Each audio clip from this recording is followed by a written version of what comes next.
Onangizni sog'insangiz uyga borasizmi? Kimlardir esa qabristonga boradi. Onangiz gilamga o'tirganlarini ko'rsangiz, yugurib borib qo'sha-qo'sha to'shak solasiz. Ammo onasi tuproqda yotganini bilib, bitta to'shak sololmaydiganlar bor. Biror xato qilib ranjitib qo'ysangiz, bitta quchoqlab kechiring desangiz, validangiz hamma gunohingizni kechirib yuboradi. Ammo shunday farzandlar borki, endi ular hech qachon validalarining bo'ynidan quchib, kechiring deyish olmaydi.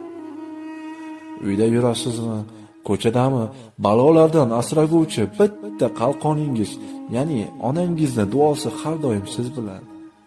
Ammo onasining duosidan bebahra qolganlar qancha birodar.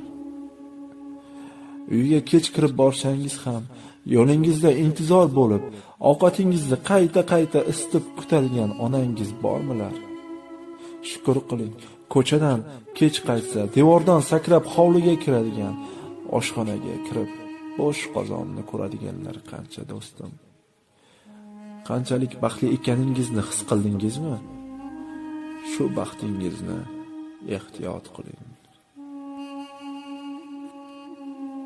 Audio ijroda Mbek.